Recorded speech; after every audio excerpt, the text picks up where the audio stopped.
Boa noite mais uma vez, queridos. É bom estar aqui de novo com vocês para a gente poder meditar um pouquinho na palavra do nosso Deus, né? E hoje é um assunto interessante, né? Eu nunca pensei que eu realmente fosse falar sobre esse assunto. Aliás, não só eu nunca achei que eu fosse falar, como eu disse para alguns irmãos que eu jamais falaria sobre esse assunto, né? Mas, perfeito. Na verdade, não é necessariamente um sermão, é um estudo. Ok? Nós vamos estudar sobre um tema, vamos ver as posições que a teologia bíblica aceita sobre esse tema, e o meu desafio para os irmãos é que os irmãos se posicionem, né, sobre alguma das posições em que a gente vai estudar sobre esse tema. Tá? Então vamos abrir lá para Mateus capítulo 1, verso 21. Esse vai ser o texto meio que de cabeceira, tá, irmão? Nós vamos ver vários textos, vários textos. Nós vamos começar com este aí.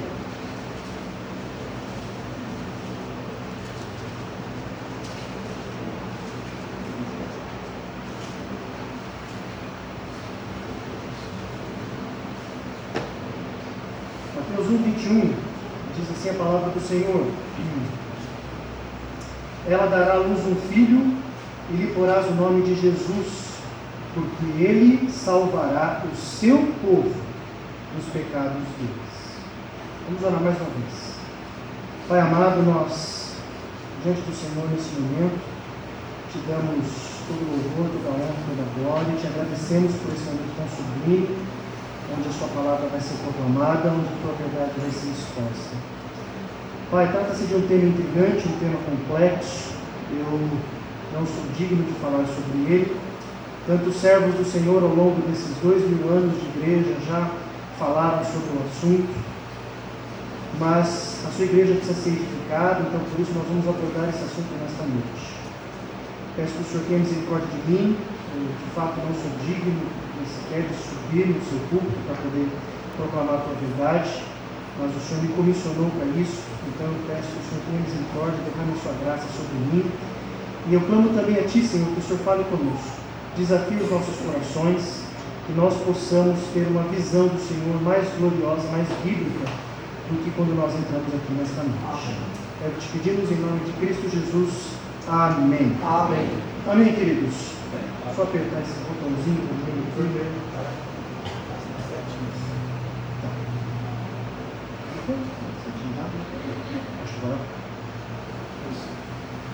Por quem Cristo morreu? Né? Eu acho que você já se fez essa pergunta em algum momento da sua vida. Se não fez, hoje você vai fazer. E assim, no primeiro momento essa pergunta parece fácil de ser respondida. Só parece. Não é? Uma forma mais clara da gente colocar essa pergunta e compreender a complexidade que ela traz é refazê-la dessa forma. Quando Cristo morreu, Ele pagou todos os pecados de toda a raça humana, ou só os pecados dos que Ele sabia que seriam salvos? Essa pergunta estendida, né, os irmãos aí já têm uma noção de como a resposta parece não ser tão simples assim, né? Então, poucas áreas da teologia, queridos, geraram mais discussão do que a tentativa de tentar responder biblicamente essa pergunta. Quando eu falo de discussão aqui, não estou falando de bate-boca. Estou falando de gente que pega, se debruça nos livros, estuda a Bíblia, enfim. Então, livros já foram escritos, tantas pessoas já falaram sobre o assunto, né? Então, desde que a igreja foi instituída, estudiosos, homens piedosos, servos de Deus, tentam responder biblicamente essa pergunta, né? Então, é um assunto complexo, embora não pareça. E como é um assunto sobre Deus, queridos, Deus pede que a gente se posicione, né?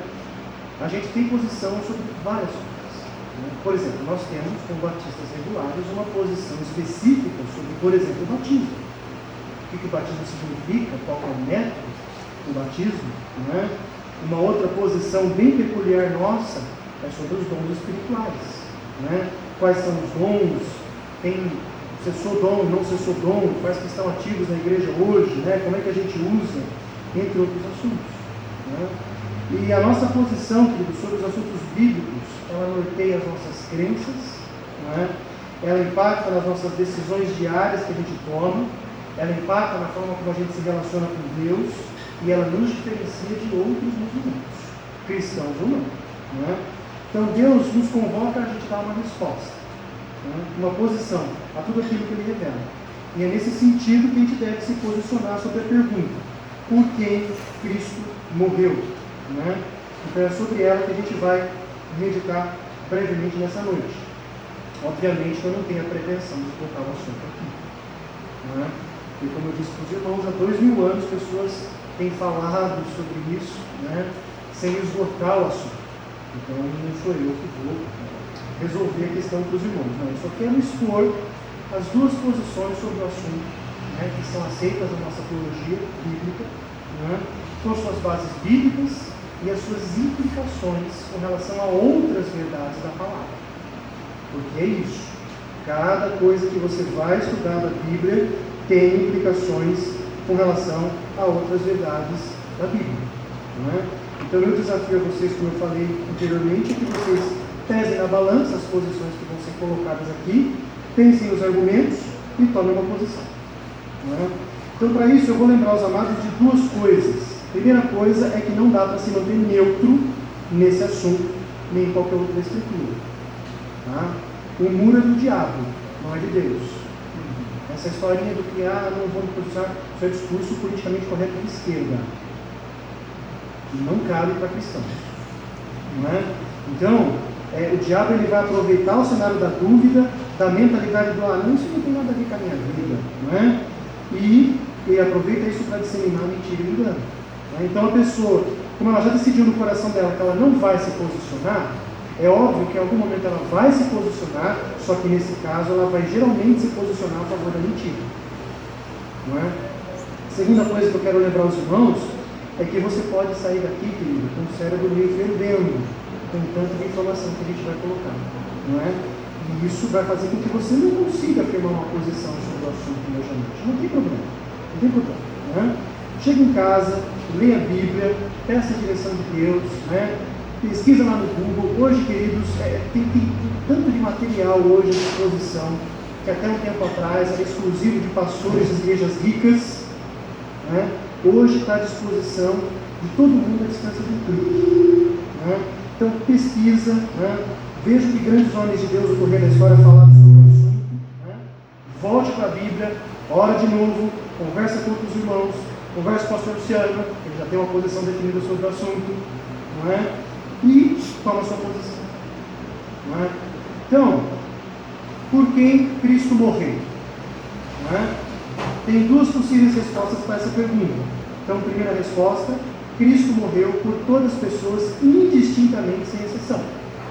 Ou Cristo morreu somente por aqueles que Deus lhe entregou para Ele, por aqueles que Ele sabia que iriam crer e ser salvos. Só tem essas duas respostas possíveis para essa pergunta.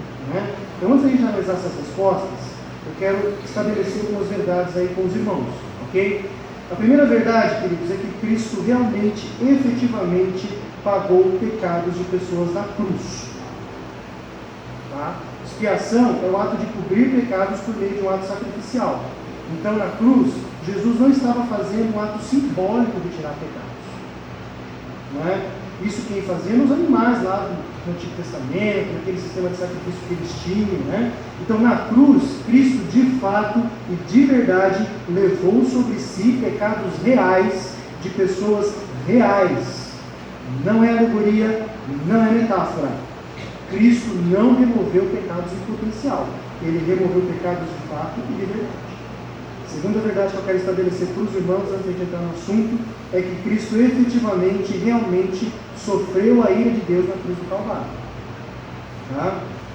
Ali na cruz, Jesus absorveu por completo a ira de Deus. Ele não teve um sofrimento em potencial. Tomar um cálice da ira não foi algo simbólico. Jesus realmente foi punido por Deus no lugar de pecadores, e no processo ele satisfez a ira de Deus. O Eli Gruden, ele diz que Jesus sofreu a ira de Deus até o fim, ou seja, toda a ira de Deus que precisava ser derramada ali naquele instante foi derramada. Isso se chama propiciação, o sacrifício que aplaca a ira de Deus. Então, enquanto a expiação fala do que Cristo fez com relação ao meu e ao seu pecado, a propiciação fala de algo que Cristo fez em relação à ira de Deus que estava sobre a gente. Ok? Terceira verdade. Vamos lá. Cristo efetivamente, realmente morreu para salvar pessoas. Ok? Cristo ele não abriu um caminho para a salvação, queridos. Cristo não abriu uma porta de salvação. A gente costuma usar essas expressões, mas elas são equivocadas. Cristo morreu para salvar pessoas, e Ele salva pessoas. Quando Ele falou está consumado na cruz, é exatamente isso que significa. Está consumado. A obra salvífica foi consumada, a sua morte efetivamente salva. Ele pagou o preço necessário para comprar pecadores. Certo? O sacrifício de Cristo foi um ato efetivo e real de perdão de pecados. Não foi de uma possibilidade da pessoa encontrar esse perdão, mas o sacrifício dele é o próprio ato de perdoar. Então, e finalmente é importante eu colocar para vocês que a complexidade do assunto impede a gente de tomar uma posição baseada somente nos versículos. Como assim? A gente costuma se posicionar falando, versículo fala tal coisa, então eu vou fechar com essa tal coisa. Com a expiação é diferente. Não basta só a análise dos versículos em si. Eu preciso ter uma compreensão do ensino geral da Escritura, qual a direção que esse ensino toma, qual a direção que a Escritura segue. Eu preciso compreender que a expiação ela tem implicação nas outras doutrinas, outras verdades bíblicas, e que a minha posição nesse assunto ele tem que estar em harmonia, coerente com as outras verdades que a Bíblia revela. Então não é simplesmente, eu vou fechar com esse ponto aqui porque eu acho que é mais bonitinho, com a expiação não dá para fazer isso. E a gente vai ver depois por quê. Não é? Então, eu preciso ter noção do significado de palavras dentro dos versículos. E fora desses versículos, como é que essas palavras têm significado em outros versículos que não estão dizendo exatamente sobre esse assunto. Por isso que qualquer posição que eu adoto, ela tem que ser respeitada. Porque não dá para a gente ser muito dogmático sobre o assunto. Dá para ser dogmático, não muito. Então, o que eu espero aqui é que você seja edificado, por ser exposto a essa visão mais profunda daquilo que Jesus fez na cruz. Não é algo que a gente fica pensando o tempo todo, e que isso te desafia a se posicionar biblicamente sobre a questão, sabendo que isso vai ter implicação para a sua vida prática. A gente vai ver isso no final. Ok? Então, primeira posição, expiação limitada ou definitiva ou particular. Tá?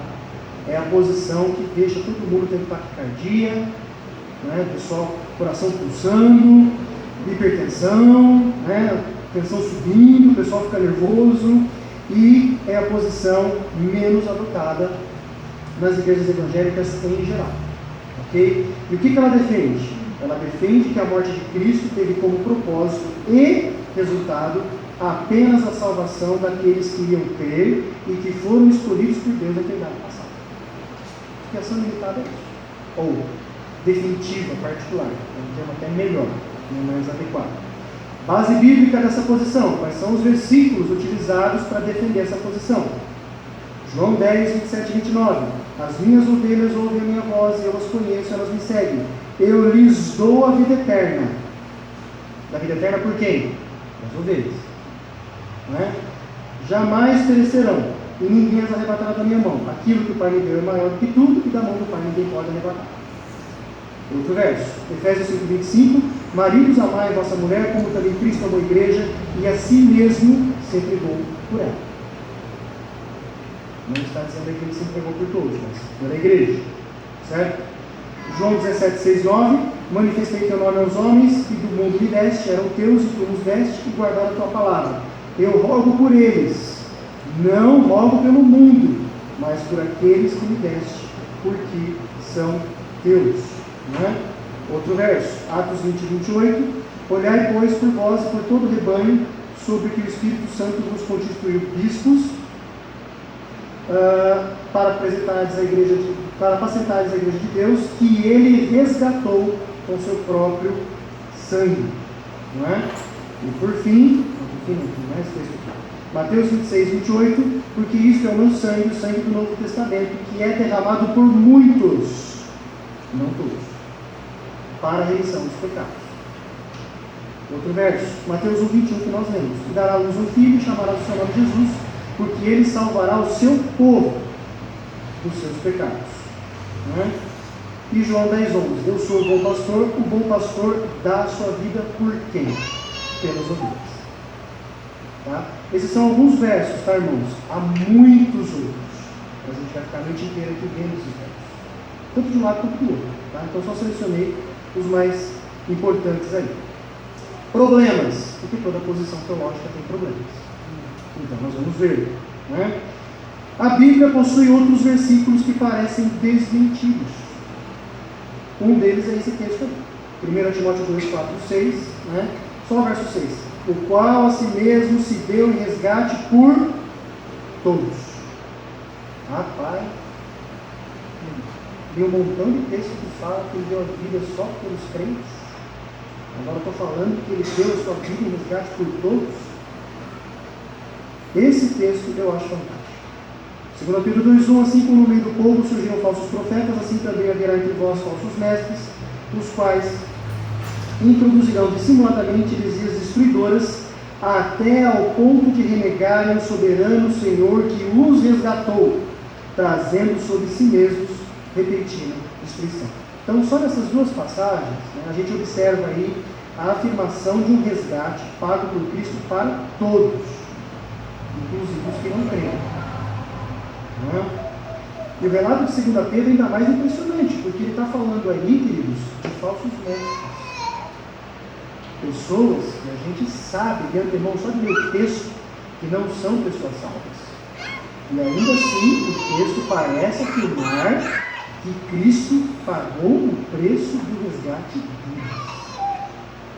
Não é? Essa palavra resgatou aí, é a palavra grega agorazo, que é traduzida por comprar. Não é? Em outros textos, ela traz a ideia de um preço pago por um escravo para libertá-lo da escravidão. Na maioria dos textos que essa palavra aparece, ela está relacionada com a obra redentora de Jesus.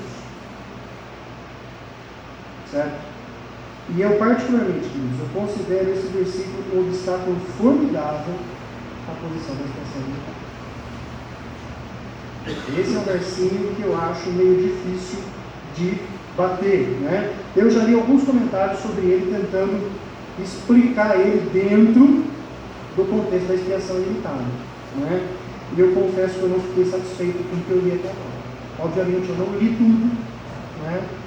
Deve ter mais coisa, ok? Mas o que eu li até agora não me convenceu sobre encaixar o verso dentro da expiação ilimitada, não é?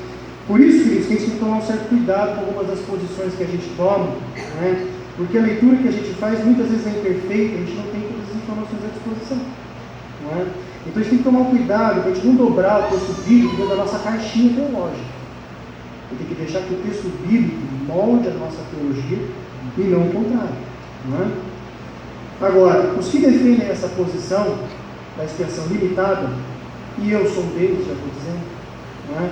Argumentam com bastante sentido que tem que considerar que Deus ele tem um plano e a redenção, a obra de Cristo na cruz é parte desse plano.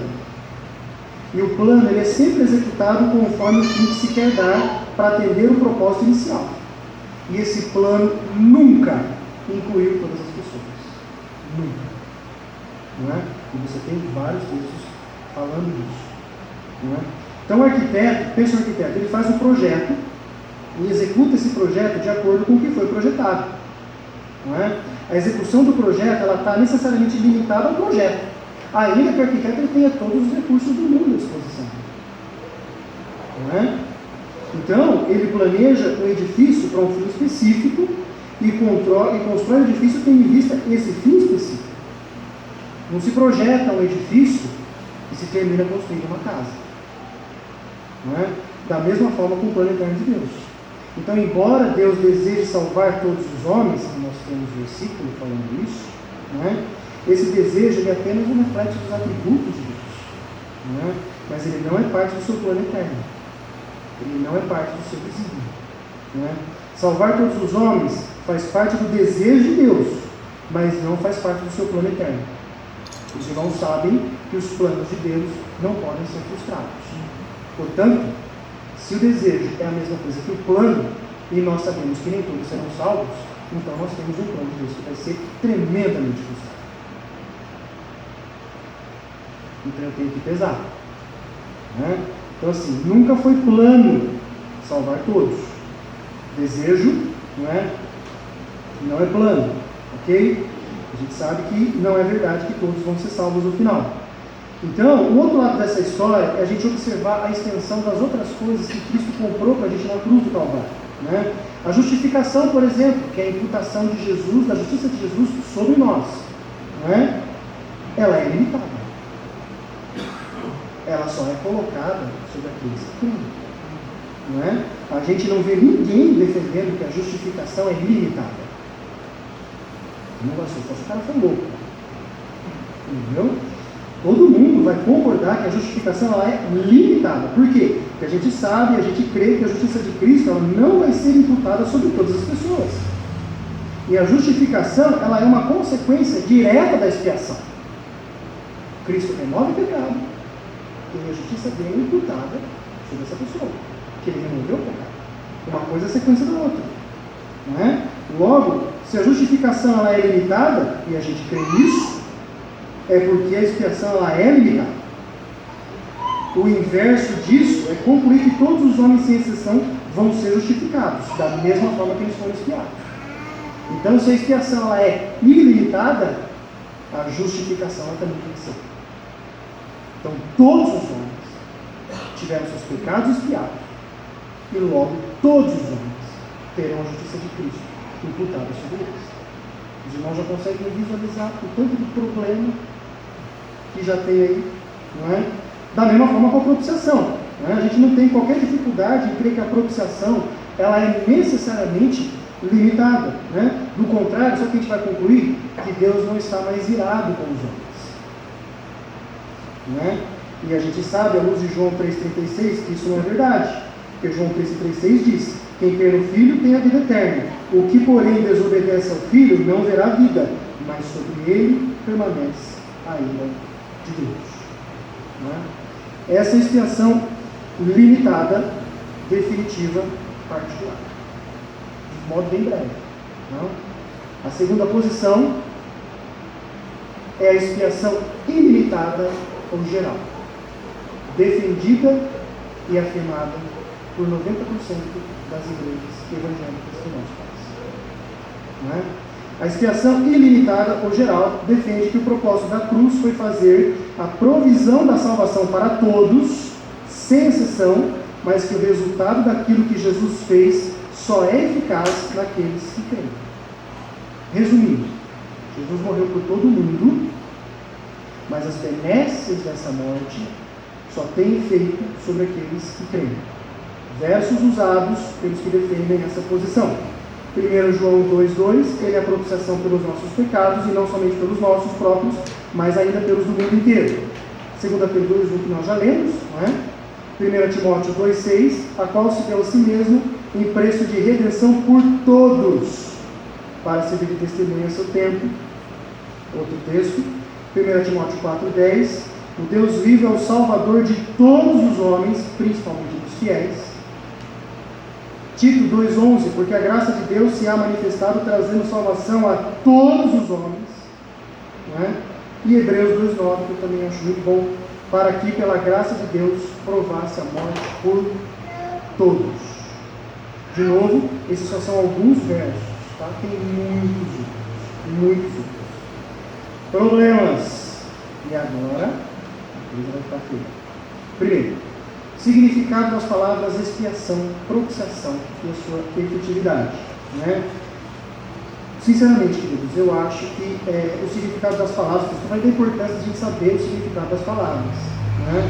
Elas são um obstáculo para a ideia de uma expiação em favor de toda a humanidade. Né? Como a gente viu, a expiação, tanto a expiação quanto a propiciação, envolvem um ato real executado por Cristo com resultados reais. Cristo tirou pecados reais de pessoas reais e aplacou a ira real de Deus. Isso foi real, não foi algo em potencial. A morte de Cristo foi real, logo as implicações dela também são reais. Eu não tenho como fugir disso. Né? Então, se ele de fato tirou pecados e aplacou a ira de Deus, a sua obra não pode ter sido em favor de todos os homens, porque senão Deus não está mais irado com ninguém e todos serão salvos no final. A isso nós damos o nome da heresia chamada como universalismo. Certo? Isso assim, irmãos. Os irmãos estão percebendo como de fato o assunto é complexo. Tem que pegar, tem que se debruçar, tem que pedir direção de Deus e firmar a convicção. Né? Então, nesse sentido, Jesus não seria mais o Salvador, mas ele teria estabelecido apenas um sistema de salvação onde ele faz a parte dele, ou seja, supostamente morre por todo mundo, sem exceção, e os alvos da sua obra, ou seja, toda a humanidade, decide ao seu bel talante se eles vão ou não receber as dádivas daquilo que foi feito. Não é? Então, se Jesus de fato expiou os pecados de todo mundo e por consequência fez propiciação por toda a humanidade, agora é isso que eu já. Condenar homens ao inferno vai ser uma tremenda justiça da parte de Deus, porque Jesus já pagou o pecado deles na cruz do Calvário. Segundo problema, a expiação em favor de pessoas já condenadas na história.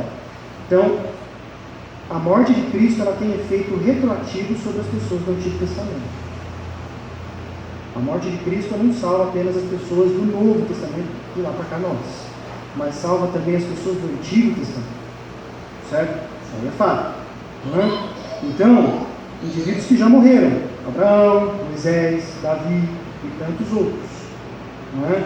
Então, se Cristo morreu em lugar de cada ser humano sem exceção, e considerando que essa morte retroage às pessoas do Antigo Testamento, ele morreu inclusive por pessoas do Antigo Testamento que já foram condenadas ao inferno. Faraó, Jezabel, Caim, os inimigos de Daniel e tantos outros personagens que os irmãos podem lembrar aí. Então a pergunta que fica é: qual o sentido em pagar os pecados de pessoas que já estavam pagando seus pecados no inferno? Primeiro, que isso não tem eficácia nenhuma, não é? E também não tem qualquer sentido. Então, assim, morrer pagando a redenção de Isaías, por exemplo, faz todo sentido, não é? Mas em favor dos homens que moravam em Sodoma, que já estão pagando a pena no inferno, não é? Terceiro e último problema, que eu acho que isso aí acaba, pelo menos para mim, com a discussão. A expiação ilimitada, ela é limitada pelos que a defendem. Não é? Então, ela acaba de qualquer forma tendo a sua expiação limitada, porque quando eu digo que, embora Jesus tenha morrido por todo mundo sem exceção, ela só é eficaz sobre os que creem, eu já estou limitando ela. Então eu não tenho como fugir da eficácia, da limitação da extensão. Porque tanto por um lado quanto pelo outro, a expiação ela é limitada. A única diferença é que quem é expiação limitada é quantitativa. Jesus morreu só pelos que iam ser salvos. A ilimitada, não, Jesus morreu por todo mundo, mas só vai ser eficaz para a pessoa que crê. Está limitando do mesmo jeito. Não tem como fugir disso. Não é? Bom, basicamente é essa exposição. Aí os irmãos vão falar: puxa vida, Daniel, que legal, show de bola, muito conteúdo, dá para a gente ruminar a vida inteira sobre isso aí. Mas o que eu faço com isso? Não é? É isso. O que eu faço com isso? Não é? Como é que isso impacta a minha vida? Então, mesmo sendo um assunto teórico, como os irmãos viram, né, com conteúdo bastante acadêmico, sendo verdade de Deus, tem aplicação prática para a minha vida, pois toda a verdade de Deus ela é prática. Não existe verdade de Deus teórica. Não é? Então, veja onde, vamos ver aqui rapidinho, onde é que a minha posição sobre a expiação impacta a minha vida diária e prática. Então, primeira aplicação, eu ganho admiração pela palavra. Não é? Então, quando a gente observa assuntos como esse, a gente vê a complexidade desse tipo de assunto, e a gente vê realmente, queridos, como Deus é fantástico e como a revelação dele é de cair o queixo, usando no jargão do povo. É fantástico. Porque vocês viram os textos, eles parecem se contradizer, mas é tudo revelação de Deus. E é a verdade de Deus. Então, quando eu sento para examinar tudo isso, a minha admiração pela palavra ela aumenta, não é? A gente percebe que toda a revelação de Deus ela é autêntica, né? E sobrenatural, e por causa disso digna de confiança, não é? A gente fica espantado com a profundidade daquilo que Deus revelou, e os irmãos tiveram uma amostra disso aqui, e a gente chega à conclusão que, de fato, queridos, nenhum homem realmente, com aquilo que ele tem aqui, que ele chama de cérebro, poderia realmente compor isso. Não tem. Não é? A Bíblia é a palavra de Deus, não é? E entender a expiação me faz compreender essa verdade de forma mais profunda. E o resultado é uma admiração maior minha e um louvor a Deus mais verdadeiro para com aquilo que ele revelou. Não é? Por isso que o estudo da Bíblia, queridos, é de extrema importância para o cristão. Não é? Ele aumenta a minha estima por ela e me torna cada vez mais íntimo de Deus. O estudo da Bíblia não esfria o crente, queridos, apenas apaga o falso culto. Não é? Segunda aplicação, meu evangelismo fica mais bíblico. Não é? Então, compreender corretamente e dentro daquilo que a Bíblia revela sobre expiação, impacta no meu evangelismo. Impacta na forma como eu vou proclamar a mensagem de salvação. Não é? Porque eu sou levado a entender que a mensagem a ser proclamada deve ser como a Bíblia revela que ela é, não como eu acho que ela deve ser proclamada. Não é? E eu sou levado a compreender que não há boa notícia sem má notícia. O Evangelho, queridos, ele não começa com Deus te ama e tem um plano maravilhoso para a sua vida. O Evangelho não começa com isso. O Evangelho ele começa, não há um justo, não há nenhum sequer, não há quem busque a Deus, todos se extraviaram, se tornaram inúteis, todos pecaram e carecem da glória de Deus, mas agora, sendo justificados gratuitamente pela sua graça, mediante a redenção que é em Cristo Jesus, a quem Deus propôs com propiciação do seu sangue, morreu em favor de pecadores. Isso é o Evangelho. Não é? Entender a expiação me ajuda a ver o Evangelho como ele é, e como consequência a minha proclamação dele vai ser mais bíblica, e o resultado vai ser mais eficaz. Muito mais eficaz. Não é? E, terceira aplicação, humildade. Que quando a gente se debruça sobre assuntos como esse, que são extremamente complexos, que não tem uma posição definida no sentido assim, com absoluta certeza, é isso. Quando a gente examina, a gente percebe a nossa limitação como ser humano pecador. Não é? Mas também ela vai me trazer uma humildade maior em relação ao meu relacionamento com Deus. Senhor, o que foi que o Senhor fez na cruz do Calvário? É fantástico, é assombroso. Eu não tenho como compreender isso antes. Né? O Paul Washer ele fala que quando a gente chegar lá na glória, nós vamos entender tudo que a gente tem dúvida hoje.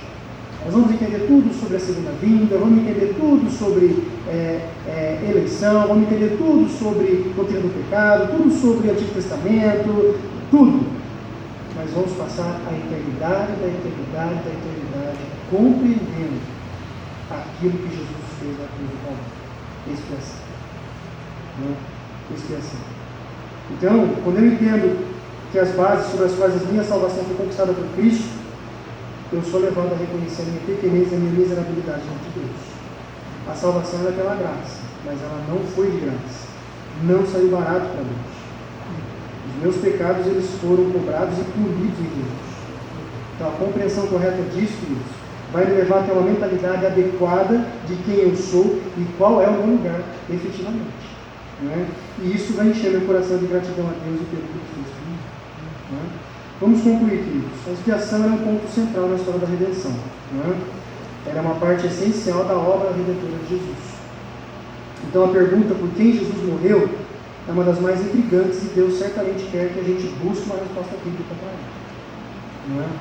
Então tem duas respostas possíveis, a gente viu quais eram as duas respostas, e por causa dos versículos que falam sobre o assunto, né, fica difícil dogmatizar a questão por isso, mas a gente precisa se posicionar biblicamente sobre o assunto. Não dá para falar, não tenho opinião formada sobre isso. Então pega, estuda e forma sua opinião. Né? Então qualquer uma das respostas que você achar ser a mais correta, ela tem implicações em outras verdades bíblicas. E você precisa dar resposta bíblica a essas implicações. Não dá para eu assumir uma posição aqui só porque eu achei mais bonitinho. Ela tem implicações em outras verdades bíblicas e eu preciso concatenar tudo que você tem todo coerente. E isso é um desafio tanto, queridos, porque a gente vai ter que se achegar mais a Deus em oração. Vai ter que depender mais dele. A gente vai ter que orar mais, a gente vai ter que estudar mais para tentar achar as respostas, mas o bacana disso é que isso vai nos aproximar mais de Deus. A minha relação com ele só vai melhorar nesse processo. A minha posição pessoal é pela expiação limitada ao definitivo. E eu me fechei nessa posição há pouco tempo. Bem pouco tempo, para falar a verdade. Por quê?